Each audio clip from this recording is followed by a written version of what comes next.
there's one thing that I've learned in the last 5 years of selling my art prints, it's this. Originals are magic. They're like the secret weapon for selling art prints. It's not because everybody buys originals, but it's because when people see your originals, they love it and it boosts print sales like magic. Hi, I'm Abigail and welcome. I'm a traditional artist and I create delightfully whimsical artwork to spread joy. And I typically use traditional mediums such as oil and gouache. I've been selling my art for 5 years and I'm here to share with you what I've learned along the way. If you're new here, welcome. This video is part of a greater series about making art prints. If you're interested in that, please check out the description down below. I'll put that playlist there for you. So far, we've talked about a lot of different types of art prints. We've talked about decorative prints, we've talked about fine art prints, we've talked about limited edition prints, and I've even talked with you why I think artists should sell prints alongside their originals. But we really haven't talked about what originals can do for your print sales, and that's what we're going to talk about today. Because I do art fairs, I get to see people interacting with my artwork on a much greater volume than what you would with website sales. I get to see people coming into my booth and interacting with my artwork. I get a really good feel for what they think about certain artworks, what do they like, what do they see, what makes them smile, what makes them laugh. And with that, I notice the most fascinating thing is that my originals draw people in and they get really excited about them, and then they buy my print of the original. So the original essentially sells the print, which is incredible. What happens when the original sells? I've seen this. The print sales of that painting drop off. It happens even midway through my event. If I sell the original in the middle of the event, those prints will completely taper off in sales. There goes a lot of income, and nobody wants that. That's obviously a problem to sell my originals and then not sell my prints anymore. And I had to come up with a solution because I need to sell my originals. I can't just stockpile them forever, right? So my solution was canvas reproduction, so canvas prints. And today I'm going to share my process with you. But huge disclaimer, I'm still really new to this. I just started doing this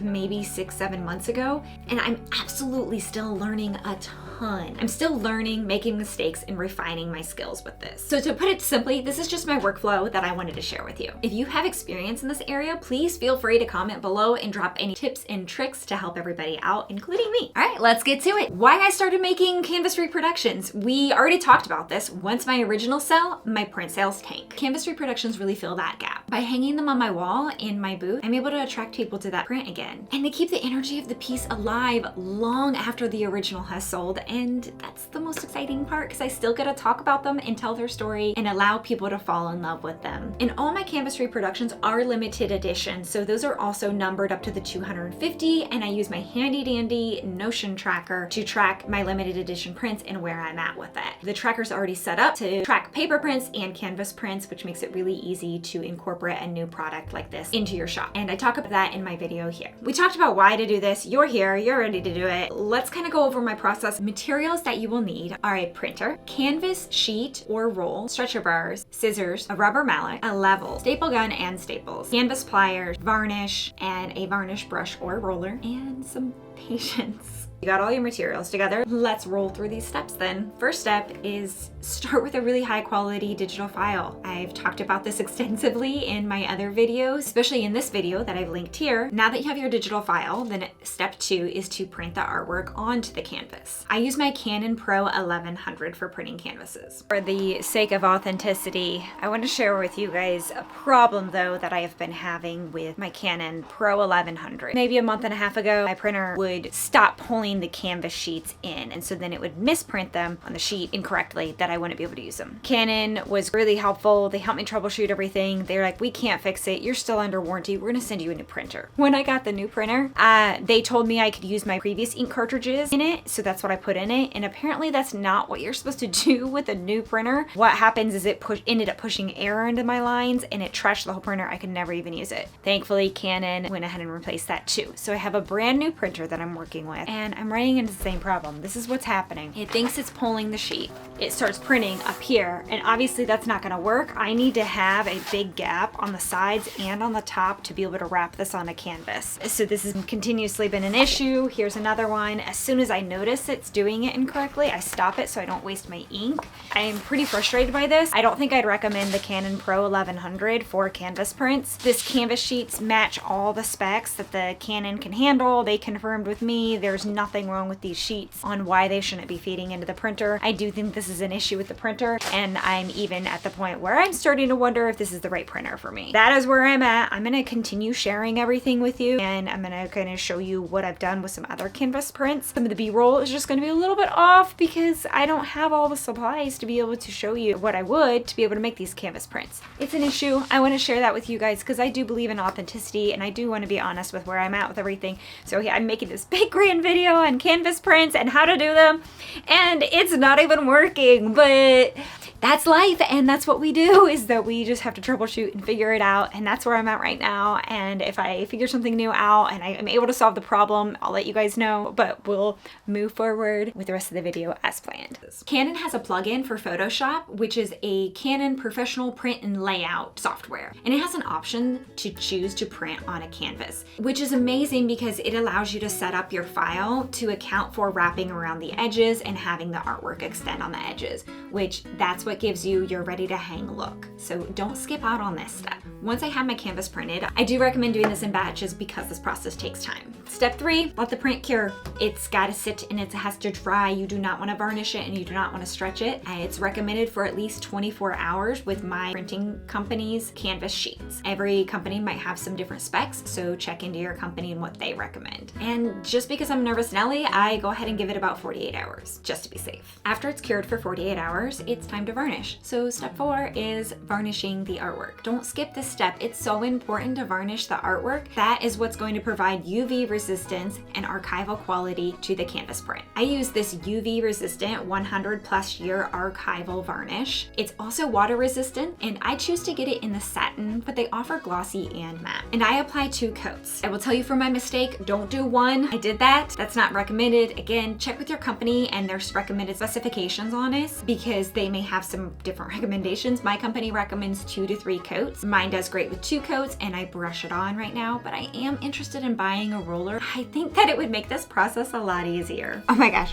there's something I almost completely forgot to tell you about with materials and a step in this whole process. That is cutting the canvas. You'll need something to cut the canvas down, even if you're printing on a roller or sheet, because most likely the sheet's gonna extend beyond the margins of what's actually printed that needs to go onto the stretcher bars like that. I use this like fabric cutting mat and a rotary cutter and this little ruler guide to help keep me straight when I'm cutting it. So that's a really, really effective way for me to be able to cut my canvases without having to try to use scissors or having to try to use some kind of a big giant paper cutter or something like that. My paper cutter is not large enough. So I wanted to make sure I shared that with you. I had completely forgotten to do that, and it was really important that you found out. Once you've applied the varnish, you now need to wait again. I wait at least 24 hours before I stretch it on my canvas. But let's talk about stretching and building the canvas. I use these stretcher bars and I love them. They lock together easily. They fit like a glove. So these are the stretcher bars.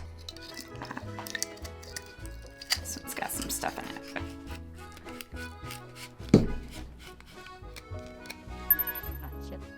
I love these stretcher bars, and I will tell you, I have tried a different company, actually the company I get my varnish from, and I do not recommend it whatsoever. There was no way they were ever even gonna fit together. And then when I returned them, the company took a reshelving fee from my total. It was irritating, awful. I do not recommend this company as far as any customer support issues. They're poo-poo.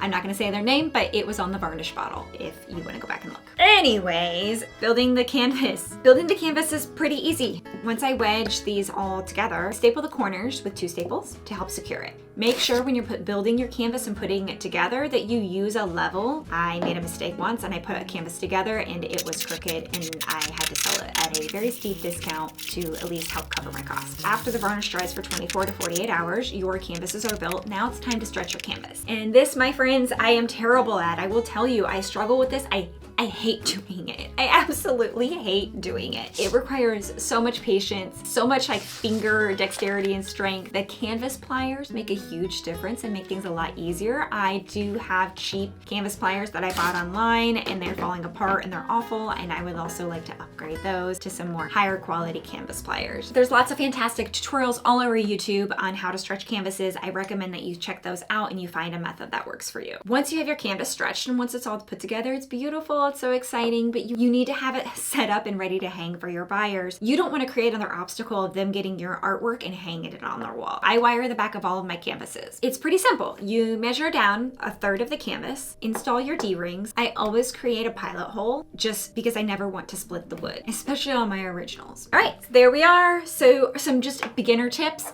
Take your time. Don't rush the process. Don't be afraid to redo things if it's messed up. Don't be afraid to scrap some because you're going to have some scraps. What I do when I have some scraps, but it's still something that could hang on the wall, I just sell it at a steep discount and tell people this was a practice piece. I can't guarantee longevity, etc., etc. A lot of people are happy to pick something up like that for half the price, and they don't care because once it's hanging on their wall, they don't care if the back of it's covered in holes and smashed up staples. Don't be afraid to redo a corner. You want your corners nice and smooth and beautiful. And a mallet and your canvas pliers and some patience just goes a really long way. Pricing your canvas reproductions. That's a very personal choice on how you price any of your prints or any of your artwork. Right now, I choose to price my canvas reproductions at a fairly inexpensive price of $100. And that's because I'm learning a ton still, and I can't guarantee that these are going to be archival for 100+ years. Considering the materials, my time, and the labor involved with making a canvas reproduction, I do need to increase my prices, but I want to feel a little bit more comfortable with the process before I put it out into the world at a more expensive price. Well, as I improve, or maybe even decide to outsource, because my friend, I am going to be honest, I hate doing this. I hate making these canvas prints.